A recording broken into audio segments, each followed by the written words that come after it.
Bonjour à tous, bienvenue dans l'heure du bilan. Vous connaissez l'émission. À travers leurs combats, des photos, des vidéos et sujets divers, nos invités politiques viennent ici pour faire leur bilan. Et aujourd'hui, pour ce nouveau numéro, nous recevons Lou Vouilhalé, délégué national à la prospective du Front National. Bonjour. Bonjour, merci de me recevoir.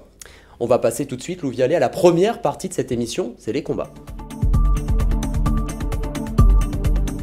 Et on va parler de francophonie aujourd'hui avec vous, Lou Vouilhalé. Et oui, puisque c'est votre combat. Alors déjà, je vais le rappeler à nos téléspectateurs, ce qu'est le terme francophonie. Il est apparu vers 1880, lorsque le géographe Onésime Reclus l'utilise pour désigner l'ensemble des personnes et des pays qui parlent le français. Et alors on va partager ces combats en deux. D'abord, parler des questions sur la promotion de la langue française dans l'Hexagone. Et ensuite, on va revenir ensemble sur la création d'un réseau francophone international lié à votre mouvement.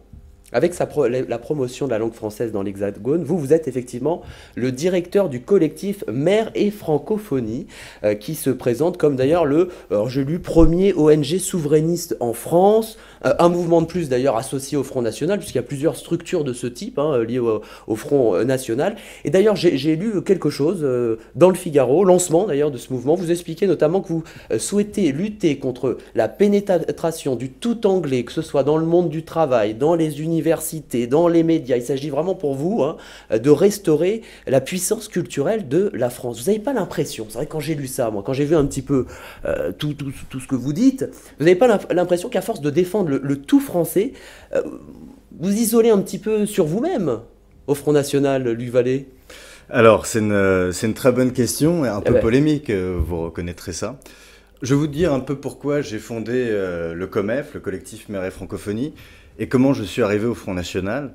Je suis arrivé en fait pour défendre un combat qui est celui de la langue française et qui est celui tout simplement de conserver, de protéger, de développer son caractère universel. Vous savez, le fait que la langue française soit la langue chez nous des médias, la langue de l'administration, la langue des universités, de l'enseignement, mais aussi la langue du commerce.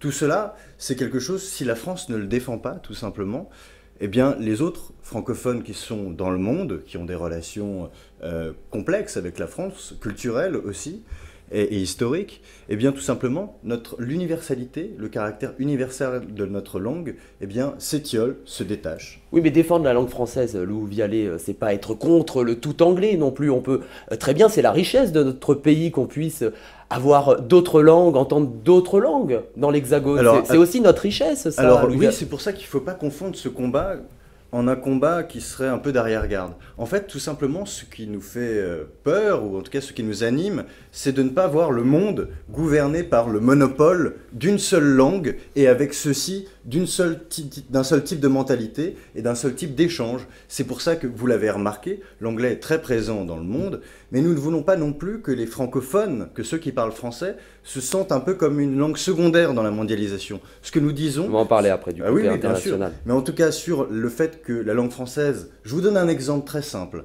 Vous avez le candidat Emmanuel Macron qui a livré un discours en anglais à Berlin pour parler de l'avenir de l'Europe. Et vous avez des gens qui, dans les entreprises, par exemple, de plus en plus, mettent des noms en anglais. Eh bien, moi, je vous pose une question très simple. Le rayonnement de quelle culture sert cette initiative, le fait de mettre des noms en anglais? Non, mais après vous, c'est vraiment le côté tout français. C'est-à-dire que moi, quand je vois un peu ce mouvement, j'ai l'impression que c'est du contre et pas de la promotion. Vous voyez ce que je veux dire? Non, c'est que tout simplement alors que...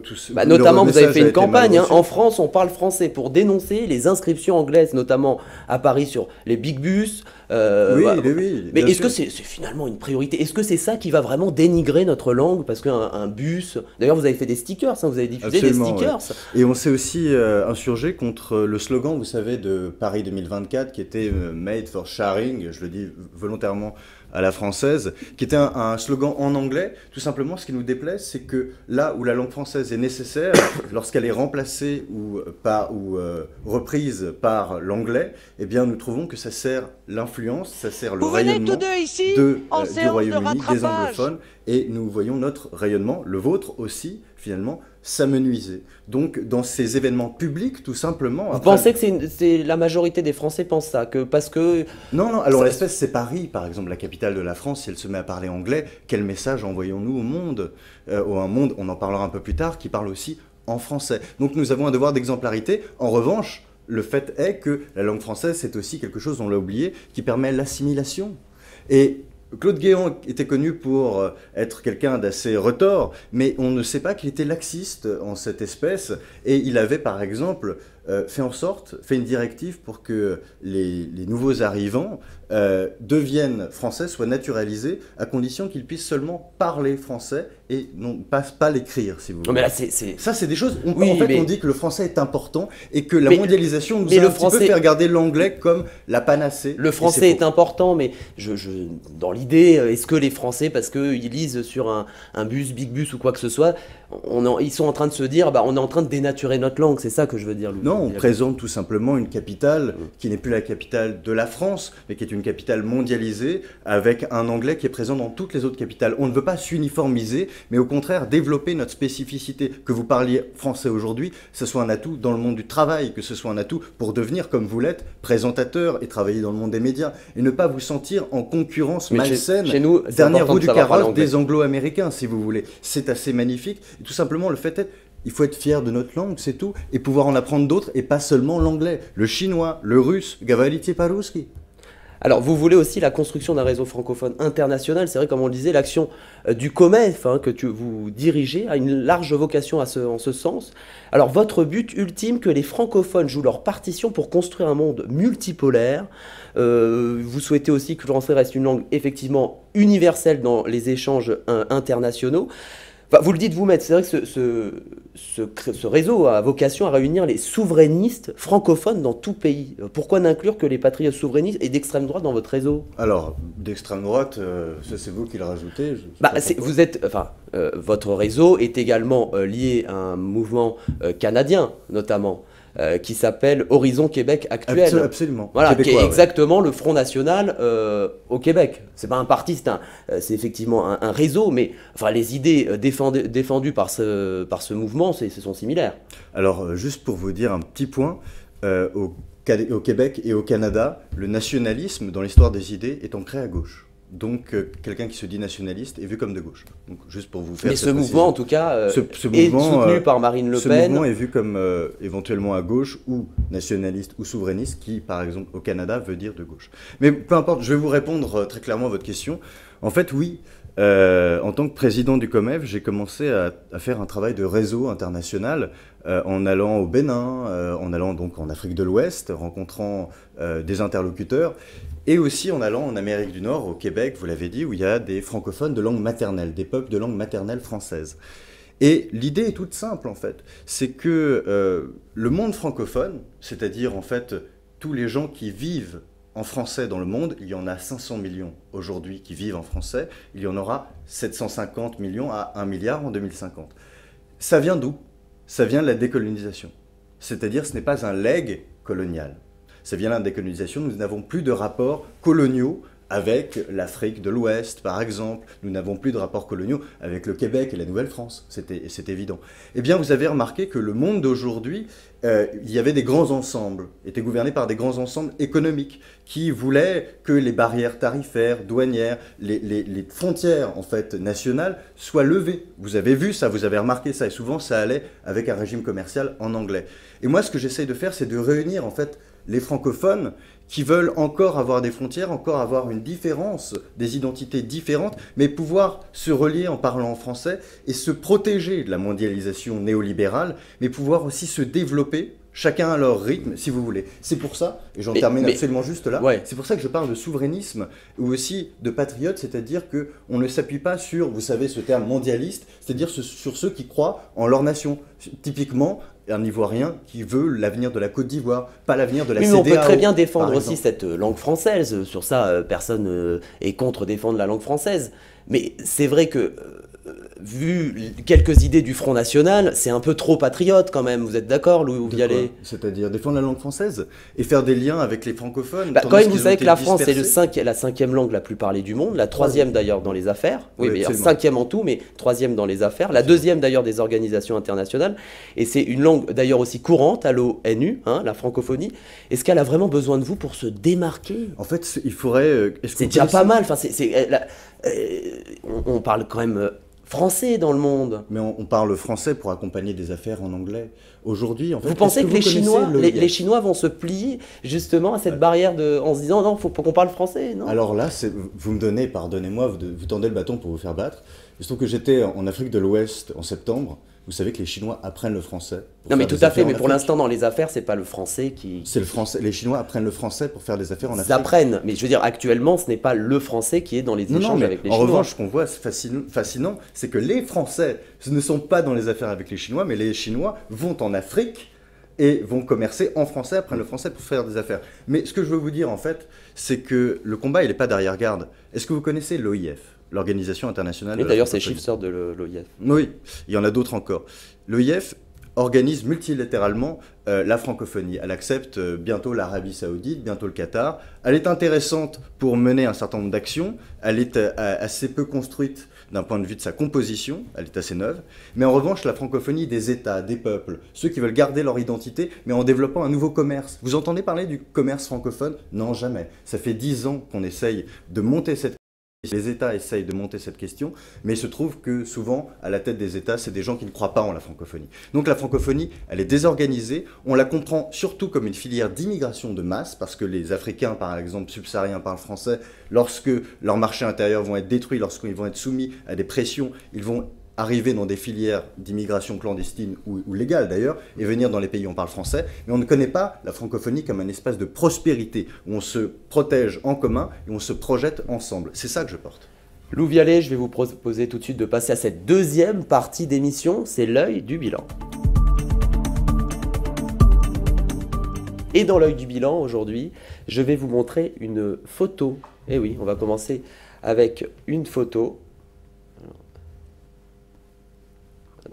Et j'ai appelé un peu ce premier point de l'œil du bilan, la génération bébé Philippot. Eh oui, cette photo c'est d'un article publié dans le Nouvel Obs, où on vous voit avec les autres membres, proches aussi du numéro 2 du Front National. D'ailleurs, l'article titre « Les bébés Philippot à l'approche du parti ». Tellement proche d'ailleurs que du leader frontiste que vous êtes promu à son cabinet. D'ailleurs, à 24 ans, vous avez été candidat à l'élection départementale en campagne dans le canton d'Audimbourg, c'est dans le Doubs, exactement. Vous êtes battu dans le Doubs, exactement. Alors, je vous cite un extrait d'ailleurs de cet article. Avec leur costume et leur style raffiné, ces recrues évoquent plus les jeunesses giscardiennes que le cliché du frontiste à crâne rasé. Ils sont jeunes, surdiplômés, au langage maîtrisé. Est-ce que vous diriez, Lou Vialet, que vous faites partie de cette stratégie de dédiabolisation du Front National, finalement? Écoutez, j'en sais rien. Ce que je sais, c'est que je suis arrivé il y a 2 ans et demi, 3 ans au Front National, auprès de Florent Philippot et de Marine Le Pen, parce qu'en fait, ce mouvement me séduisait. Alors, moi j'ai bien reconnu l'article, et en fait, il est assez flatteur, parce que le Nouvel Observateur, c'est bien le Nouvel Obs. Oui, mais vous faites partie de cette nouvelle, effectivement, stratégie de communication. Parce qu'il y a une vraie stratégie de communication, de dédiabolisation du Front National, Lou Vialet. Stratégie de communication. Est-ce qu'on pense tout le monde et tout le monde politique en termes de stratégie de communication? Ce que je vois tout simplement, c'est qu'en fait, il y a une génération de jeunes gens, en effet, qui sont diplômés. Il y en a aussi qui sont moins diplômés, qui sont tout aussi efficaces, et qui montent au créneau auprès de Marine Le Pen et de Florent Philippot, parce que c'est des personnalités attractives en fait. Est-ce que vous avez vu un documentaire qui s'appelle La face cachée du Front National, qui a été diffusé sur la chaîne C8 en mars dernier, où un journaliste d'ailleurs s'était infiltré en caméra cachée au sein d'une fédération jeune du parti, c'était dans le sud-est, effectivement. On voit notamment ces militants complètement dans la stratégie, où il ne faut pas dire certaines choses, il ne faut pas dire ceci, etc. Ça se passe vraiment comme ça chez les jeunes Je sais pas, écoutez... Ça a quand même mis en lumière... Au sein du parti, quand même... Je sais pas, je sais pas c'est-à-dire que quand on est responsable politique, qu'on fasse des stratégies politiques, c'est normal. En revanche... Après, non, mais ça cache aussi certaines idées. Je ne sais pas très bien en fait, quel est votre exemple à travers ce documentaire, mais en revanche, je sais que... Ça met en lumière la jeunesse du FN complètement dans cette stratégie de diabolisation. Ils ne peuvent pas dire que certaines choses... Alors attendez, vous parlez d'un... Ce que je sais sur ce documentaire, c'est qu'il y avait... quelqu'un qui était un ingénieur du son de la chaîne Canal+, qui était venu faire le leur et provoquer un peu les militants en ayant des propos outranciers. Et je sais aussi, excusez-moi, il les a pas provoqués, il s'est fait passer lui-même pour un militant. C'est ce que j'ai vu, j'ai pas vu le documentaire, j'ai vu ce qu'on en a dit. Et autre chose, moi ce qui m'a choqué, pardon, mais c'est les méthodes. Vous serez sans doute amené dans votre vie, vous en avez déjà fait sans doute des reportages, et je ne sais pas ce que... Ils avaient fait les demandes de reportage au départ. Non, mais c'est pas ça le problème, vous savez très bien. C'est juste le fait de filmer en caméra cachée, c'est un peu de la police politique, si vous voulez. Moi, ça me gêne terriblement, et je crois que ça a gêné aussi, j'ai vu les réactions notamment à RTL, Europe, enfin un peu partout, hein, sur le PAF. Et les gens étaient assez gênés par ces méthodes. Même d'ailleurs sur C8. Aussi gênés de ce qu'on découvre. découvre. J'ai même vu Cyril Hanouna, franchement, qui était gêné par ce genre de méthode de Guy Lagache, qui est pourtant son collègue. Et moi, personnellement, c'est des choses... On est dans un moment, vous le savez, en plus de présidentiel. C'est pas des méthodes, c'est pas des manières de faire. Donc ne commentons pas plus. Il y a d'autres reportages sur le Front National qui sont peut-être faits de manière plus objective, quoi. Et les journalistes arrivent à l'être. Alors maintenant, je vais vous laisser regarder une vidéo de Marine Le Pen. Alors comme on le sait, elle est députée européenne. Hein. Et ce jour, dans cette vidéo qu'on va regarder tout de suite, elle interpellait François Hollande et Angela Merkel sur des questions de souveraineté. D'accord. Vous venez tous deux ici en séance de rattrapage, car votre Union européenne est en train de s'effondrer, aggravant les assauts migratoires comme les assauts économiques et obligée de se maintenir par le chantage, la menace et l'intimidation. Lou Vialet, si je vous montre cette vidéo, oui. Vous devez vous douter un petit peu pourquoi je vous montre de Marine Le Pen au Parlement européen. C'est vrai que c'est pour vous parler, pour que vous puissiez aussi commenter cette affaire hein, des emplois fictifs hein, du Parlement européen. C'est vrai que c'est pour expliquer un petit peu le concept un petit peu à nos téléspectateurs. C'est l'Office européen de lutte antifraude hein, qui s'appelle l'OLAF, qui lui reproche d'avoir fait salarier des collaborateurs au Parlement européen alors qu'ils travaillaient pour votre parti, pour le Front National. Et lui a d'ailleurs réclamé le remboursement de 300 000 €. C'est vrai que cette affaire a fait largement écho à l'affaire aussi de l'emploi fictif, hein, de la compagne de François Fillon. On en a énormément parlé. Et celle de Martin Schulz, excusez-moi de vous interrompre, aussi, qui était le président du Parlement européen. Ça avait fait pas mal le tour aussi. C'est un cas, voilà, exactement. Là, je vous parle de Marine Le Pen parce que c'est la présidente de votre parti. Elle avait notamment aussi déclaré à ce moment-là que, selon elle, une relation de confiance était rompue hein, quand elle avait commenté l'affaire de François Fillon. Est-ce que c'est pas un peu l'hôpital qui soude la charité quand même, Lou Vialet? Pourquoi elle ne s'est pas présentée? Alors effectivement, vous allez me sortir l'article 26 de la Constitution qu'elle respecte. Mais en termes de transparence, pourquoi n'être pas allé devant ces juges et juste s'expliquer? Alors, d'abord, vous faites bien de rappeler qu'elle est dans les clous. Non, mais c'est parce que... Non, mais je vous réponds très sincèrement, parce que je ne suis pas Marine Le Pen, je ne suis pas son avocat, je suis son militant, mais je vous réponds très sincèrement. Je prédis ce que non, vous mais il n'y allez a pas de problème. Ce qu'on voit, c'est que... Alors, vous avez fait le parallèle avec Fillon.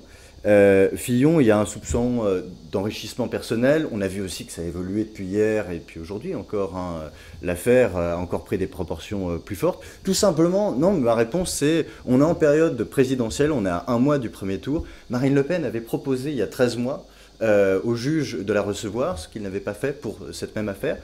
Donc, moi, ce que j'ai compris, c'est qu'elle se présenterait, si jamais, après l'élection, à tout ce qu'il faudrait.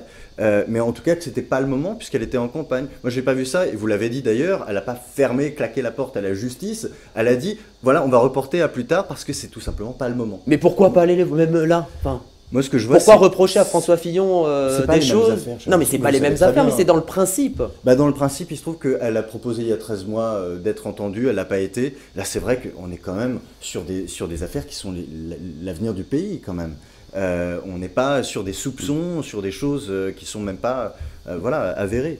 Donc, moi, je pense que c'est une question qui semble vous intéresser, mais a priori, elle devra passer après les échéances qui concernent quand même tous les Français. Mais ça intéresse les Français dans ce principe. On va tout de suite passer à cette troisième partie d'émission.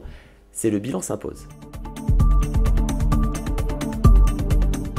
Dans le bilan s'impose, le principe c'est de parler d'un sujet dont on ne vous entend peu ou pas parler. Et on va parler aujourd'hui de la French Tech. Ok. Vous savez ce que c'est? Je vais le rappeler à nos téléspectateurs. Je vais vous parler de ce sujet. Donc ça a été créé par le gouvernement fin 2013. C'est la French Tech. En fait, ça désigne tous ceux qui travaillent dans ou pour les startups françaises en France ou à l'étranger. Les entrepreneurs en premier lieu, mais aussi le corps des métiers associés comme les investisseurs, les ingénieurs ou encore les designers. Alors le but, évidemment, c'est attirer de nouveaux talents en France, dans l'Hexagone, qui puissent développer leur activité effectivement louvialais. C'est vrai que le président François Hollande a reçu à l'Élysée en mars 2016 les patrons de 50 startups qui étaient sélectionnés d'ailleurs pour ce concours. Et c'est vrai que cette première saison du concours French Tech Ticket, ça s'appelle comme ça, a vu influer quand même 1372 entrepreneurs en provenance de 90 pays. C'est plutôt beau. Est-ce que vous soutenez ce genre d'initiative, vous, Louvialais? Alors, petit propos liminaire. On avait parlé de francophonie et de langue française en première partie d'émission dans vos premiers bilans. Là, je pense quelque chose qui s'impose en fait. C'est-à-dire que qu'on ait des talents en France, qu'on soit orienté vers les nouvelles technologies, qu'on essaye de faire en sorte de développer les jeunes pousses. Start-up, ça veut dire jeunes pousses. Mais c'est ridicule de nommer ça en anglais. Pourquoi ne pas être fier aussi de notre langue? Alors French Tech. Alors ça s'adresse au monde. Donc, et le monde parle en français aussi, cher monsieur. Oui, mais vous l'avez dit tout à l'heure. 5e langue.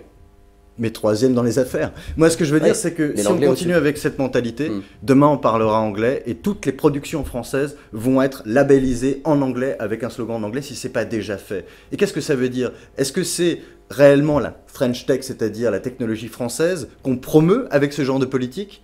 Ou est-ce qu'on promeut un air du temps et qu'on prend les réelles productions, les productions de qualité et des élites françaises en dehors, en leur donnant un nom, titre de faire venir les choses, cher monsieur, c'est ajouter au malheur du monde. Lorsque, excusez-moi, faire venir des talents, c'est pas ça, c'est génial, mais les talents, il faut savoir pourquoi ils s'inscrivent. Demain, c'est des gens qui ont des initiatives, des projets à faire. Ce que je dis, c'est que quand on nomme ça en anglais, ensuite, on se souvient de ça comme d'un événement en anglais. On ne sait pas que c'est la France ou les Français qui l'ont fait. C'est pas patriote ridicule, si vous voulez. Bah oui, mais pourquoi pas la technologie française? Enfin, moi, je trouve ça ridicule, ce nom et ce titre, qui veut tout dire, en fait. Donc, moi, c'est comme parler de protéger, comment est-ce qu'on appelle ça, l'industrie française, les emplois en français. On va parler de job, on veut des emplois. On va passer tout de suite à un autre sujet, c'est le burn-out au travail. Alors, je vais rappeler à nos téléspectateurs, c'est une personne qui rencontre un état dépressif lié au stress dans le milieu professionnel. Et c'est vrai que ça se caractérise par un état d'épuisement général, que ce soit au niveau mental, émotionnel et mental, une sensation un peu de batterie vide. Et c'est vrai qu'il y a un article d'ailleurs du Monde, en date de janvier 2014, qui précise quand même que plus de 3 millions d'actifs courraient un risque d'avoir un burn-out. Vous le saviez, Louvialais? Alors c'est le combat de Benoît Hamon, je crois, de faire reconnaître le burn-out. D'ailleurs, encore une fois, on a appelé, vous savez, les mails, on a appelé ça des courriels. Je pense que ce genre de maladie, on peut le nommer. Non, mais quand on ne le fait pas, on abandonne. Effectivement, c'est parce que... Vous avez compris aussi à quel point mon combat s'imposait, sincèrement, je pense. Oui, mais là, c'est pour la reconnaissance, effectivement, de cette maladie comme maladie professionnelle. Je vais vous répondre, et au-delà de l'anglais, bien entendu. Mais moi, je pense que c'est sans doute une nouvelle psychose sociale, une nouvelle forme une maladie moderne. Moi, j'ai trouvé ça bien que ce soit reconnu comme une maladie du travail, je crois. J'ai pas beaucoup d'autres choses à dire, mais... Si c'est reconnu, ce serait la 99e maladie professionnelle. C'est parce que c'est assez rare qu'on reconnaisse une maladie professionnelle.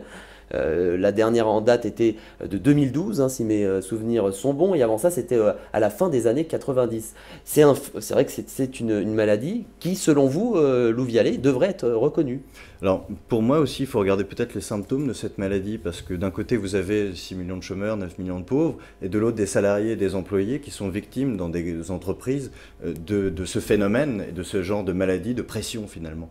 Donc, il faut se poser aussi la question de si ça advient, c'est qu'il y a un gros problème de gestion des salariés et des employés dans notre pays. Il y a sans doute ceux qu'on laisse de côté et ceux qu'on pressurise en fait pour arriver à atteindre des objectifs qui sont sans doute très difficiles, voire inhumains à atteindre. Donc c'est aussi un changement d'état d'esprit dans la société qu'il faut réussir à impulser et pas seulement le reconnaître comme une maladie qu'il faut associer à un médicament. Non, je pense que c'est un état d'esprit aussi. On ne peut pas avoir d'un côté des salariés qui sont complètement épuisés et essorés jusqu'à la moelle et d'autres, de l'autre côté, des gens qui ne travaillent pas. Il y a un gros problème. Lou Vialet, on va passer tout de suite à la dernière partie de cette émission, c'est les Minutes Outre-mer.